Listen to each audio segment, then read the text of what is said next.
stengeli. Ezali mabino mike yango pe kofongola mafuta oyo huile oyo kokabola parce que moko akosama muke mpona ekoka na bango nyonso. Saki ya sukali yango oyo bilo ya huile yango oyo kasha masa awa tozali na sumu mpona bana mike kasha sumu mpona bana mike awa saki ya loso mpona fongola yango deja mpona eza na badeblosu bazali na pausa mpo basa deja mwa parti na bango lelo ezali mokolo tokosala mosala yango fofala oke biloko yango oyo efongola saki ya sukali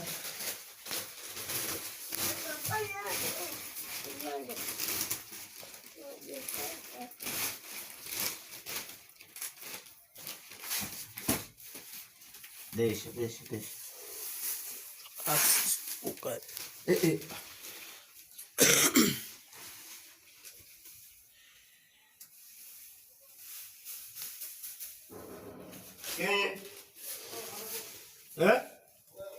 Lido.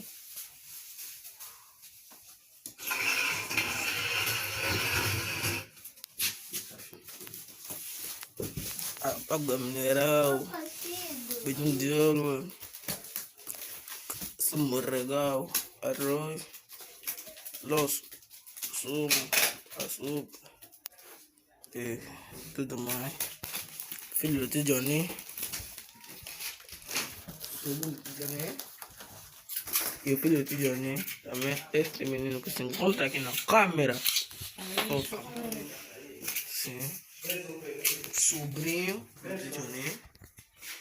Então, essas coisas que eram para compartilhar.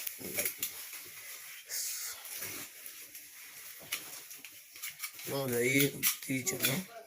Que eu sou filho mais velho, o menor, e o sobrinho. Vai tirar uma faca aí? Uma faca. Tira uma faca aí. Faca. Vamos ver.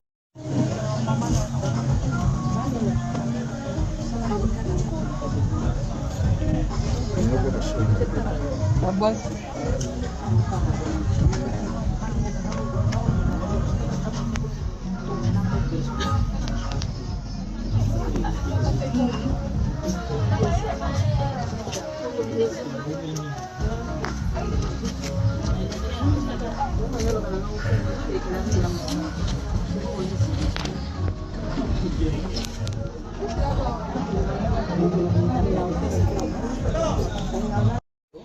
Abelaki malade ya meningite.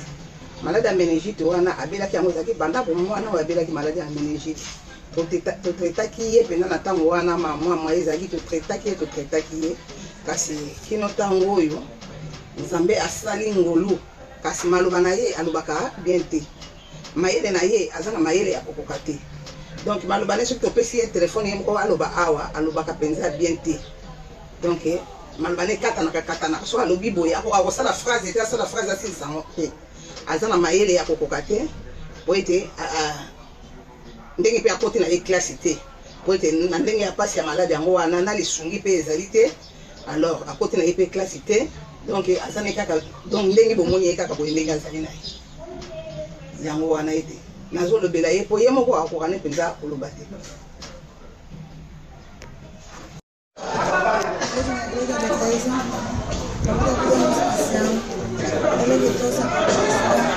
Preciso que me ajude, que me ajude a minha perna, que eu preciso muito.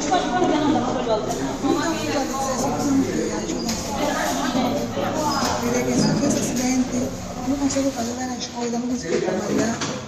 Então eu tenho que me ajuda nisso.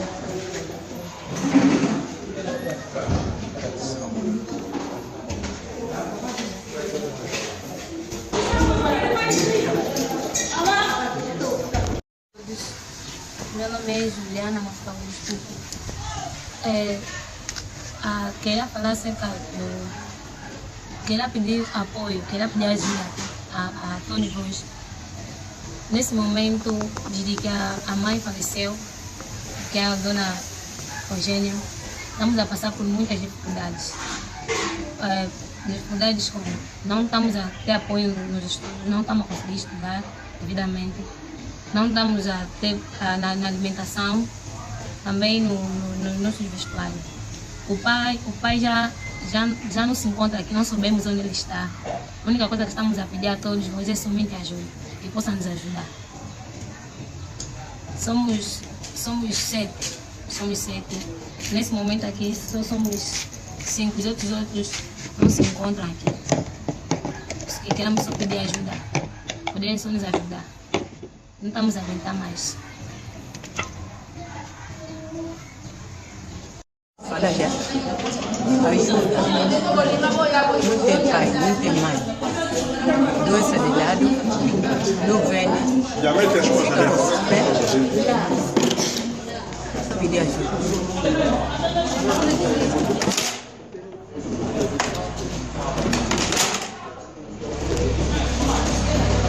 Quero só fome de lado. Não vende, não tem pai. Só isso.